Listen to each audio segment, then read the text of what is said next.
suis Ada, je suis la promotrice de Ada's Care et puis je suis conseillère capillaire.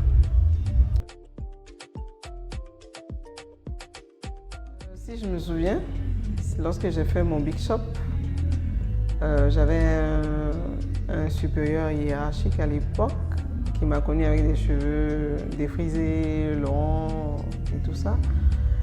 Il était choqué et il m'a dit, c'est vrai qu'on s'entendait bien, on sortait ensemble même les soirs, prendre un pot et tout ça. Il m'a dit, attends, tu me suis plus. Parce que là, tu es devenu un garçon totalement. C'est quoi ça? Bon, moi, ça ne m'a pas choqué, mais j'ai compris qu'il était choqué. Mais puisque je me suis dit que j'avais le temps de lui expliquer ce pourquoi j'ai fait ce choix, j'ai pris le temps, j'ai laissé mes cheveux pousser. Aujourd'hui, il n'a plus le même discours. Le discours n'est plus pareil. Mais la personne ne va pas te dire non, je m'excuse d'avoir dit ça ou ça, ceci ou ça.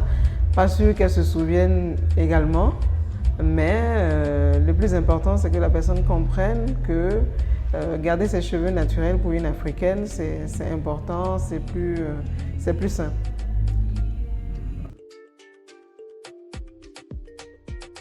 Alors, j'ai une chevelure très noire, une chevelure frisée, épaisse et très versatile.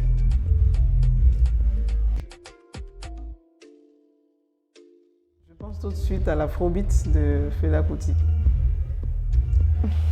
Parce que pour moi, l'afrobeat, c'est ce mélange de l'Afrique et je dirais, de l'expression de l'Afrique dans la musique, je veux dire quoi, occidentale. Mais on sent cette Afrique qui bouge, cette Afrique qui s'exprime, cette Afrique rythmée, cette Afrique qui se revendique. Voilà.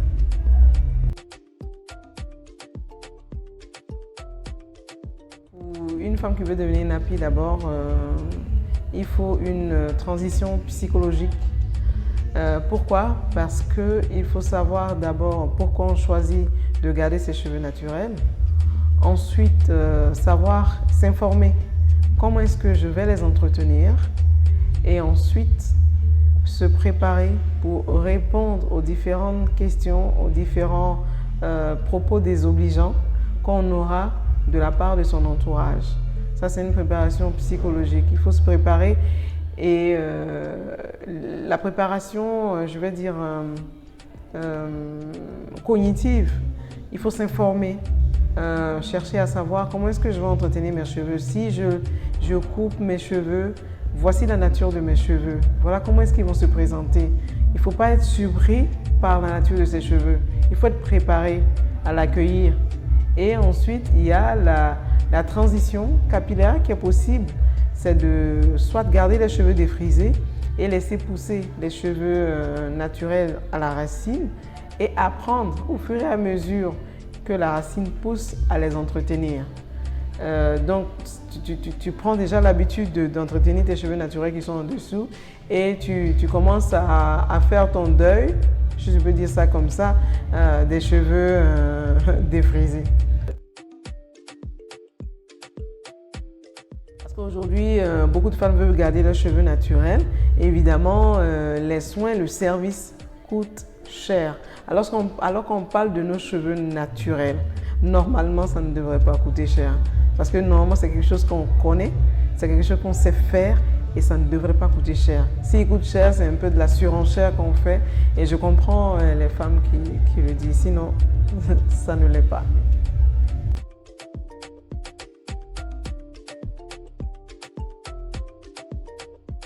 Ils doivent jouer un rôle très important parce que quand la femme, je veux dire, pour beaucoup de femmes africaines qui ont commencé déjà à défriser les cheveux, pour la plupart dès peut-être la petite enfance, c'est la maman qui choisit de défriser les cheveux de la petite parce que peut-être qu'elle ne sait pas non plus qu'on peut garder les cheveux naturels et entretenir pour la petite fille. La petite fille aussi regarde, aujourd'hui qu'elle grandit, elle devient une adulte, elle a les médias qui lui projettent des femmes au physique longiligne et également la chevelure raide. Donc pour elle, c'est pas sûr que pour elle le modèle c'est pas des cheveux frisés, c'est pas des cheveux naturels africains. Donc ça part de là. Et quand elle grandit, et même pour le petit garçon aussi, il grandit avec ce stéréotype. Oui, la femme idéale, c'est celle qui a les cheveux raides, c'est celle qui porte des perruques, c'est celle qui porte des mèches, c'est celle qui porte des rajouts artificiels. Donc dans ce cas, c'est-à-dire que deux personnes qui ont vécu dans ces environnements, dans de pareils environnements, quand ils grandissent, il n'y a pas mieux qu'ailleurs, mais je pense que la femme, quand elle a un partenaire dans sa vie, il est très important pour elle, c'est la personne qu'elle aime. Donc c'est cette personne qui, quand il lui dit « tu es belle comme ça », elle y croit, elle s'investit. Et donc moi je pense que les hommes devraient s'investir à expliquer aux femmes déjà que avoir des cheveux naturels, ce n'est rien de vilain, ce n'est rien de cher. Je te trouve plus belle avec tes propres cheveux. C'est toi. Et en plus, tu n'as pas à te sous-estimer ou à te mépriser parce que tu portes tes cheveux naturels. C'est très important pour les femmes. C'est-à-dire, mais quand ce sont les hommes qui disent à leur compagne que oui, ça là, c'est pas joli ce que tu as fait là, c'est comme si tu n'as pas l'argent pour aller te coiffer.